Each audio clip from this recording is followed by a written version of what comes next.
2024 के लिए पसमानदा समाज को जीत की चाबी माना जा रहा है, जिसे पाने के लिए सभी राजनीतिक दल एड़ी चोटी का जोर लगा रहे हैं।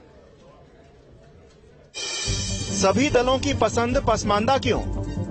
पसमानदा समाज दिखाएगा 24 का रास्ता। पसमानदा मुसलमान बीजेपी पर होंगे मेहरबान। भोपाल से प्रधानमंत्री मोदी ने पसमानदा समाज का जिक्र कर 2024 के रण को भेदने के लिए पसमानदा मुसलमानों को राजनीतिक दलों की आंख का तारा बना दिया है। उत्तर प्रदेश में 2022 के विधानसभा चुनाव से शुरू हुई पसमानदा मुसलमानों की राजनीति 2024 के लोकसभा चुनाव में भी हावी होती दिख रही है। लिहाजा सभी दलों का पसमानदा समाज पहली पसंद बन चुका है। उधर बीजेपी भी पसमानदा मुसलमानों को साधने की पूरी कोशिश में जुटी है। लिहाजा अब यूपी में पसमानदा मुसलमानों को लेकर राजनीति गर्मा गई है। समाजवादी पार्टी के सांसद शफीकुर रहमान बर्क ने बीजेपी पर निशाना साधा और कहा, मुसलमान मुसलमानों से अलग नहीं। मुसलमान इस्लाम में तो हक सबको बराबर कर दिया गया।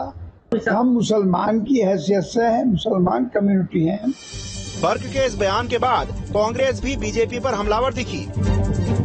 2024 का लोकसभा चुनाव आ गया है। अपनी आक्रामकता नाकामी को छुपाने के बाद अब मोदी जी मजारों पे चादर चढ़ाते भी दिखेंगे और पसमानदा मुसलमानों के सामाजिक हित को भी ध्यान रखेंगे। कांग्रेस पार्टी तो शुरू से कह रही है दलितों से भी बदतर रह गई है हिंदुस्तान के मुसलमानों की दशा, आर्थिक और सामाजिक। 24 में देश का हिंदू और मुसलमान मिलकर भारतीय जनता पार्टी के झूठ जुमले को बेनकाब करते हुए इनको सत्ता से बेदखल कर देगी।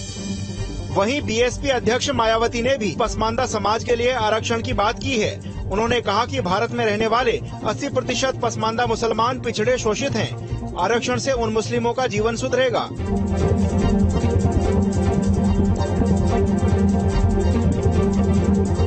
उधर बीजेपी ने भी विपक्ष के वार पर करारा पलटवार किया। मंत्री योगेंद्र उपाध्याय ने साफ कहा कि पसमानदा मुसलमान बीजेपी के साथ जुड़ा है और 2024 में उसके परिणाम दिखेंगे। भेदभाव उत्पन्न नहीं कर रहे। हर जगह पिछड़े भी हैं, वंचित भी हैं, हर वर्ग में, चाहे वो हिंदू है या मुसलमान, तो वहां पर भी पिछड़े मुसलमान हैं जो वंचित भी हैं, तो उनको सुविधाएं दी जाए। जो राजनीतिक रूप से पिछड़े, आर्थिक रूप से पिछड़े, सामाजिक रूप से पिछड़े, शैक्षिक रूप से पिछड़े, ये सब हर जगह मिलेंगे। तो उनको प्रोत्साहन देने के लिए सरकार कटिबद्ध है, प्रतिबद्ध है। वही हमारी भारतीय जनता पार्टी की नीति में भी। पसमानदा समाज की बात करें तो पसमानदा मूल रूप से फारसी से लिया गया शब्द है।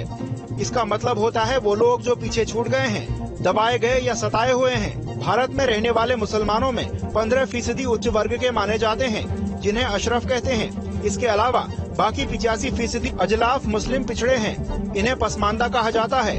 आंकड़े बताते हैं कि पसमानदा मुसलमानों की हालत समाज में बहुत अच्छी नहीं है। ऐसे मुसलमान आर्थिक, सामाजिक और शैक्षिक हर स्तर से पिछड़े हुए और दबे हुए हैं। पसमानदा समाज पर सियासी खींचतान साफ देखी जा सकती है। एक तरफ जहां बीजेपी खुद को मुसलमानों का हितैषी बता रही है, तो वहीं विपक्ष इसे तुष्टीकरण की राजनीति बता रहा है। अब देखना दिलचस्प होगा कि 2024 में पसमानदा समाज किसे अपनी पहली पसंद बनाता है। Team news state. विपक्ष के महागठबंधन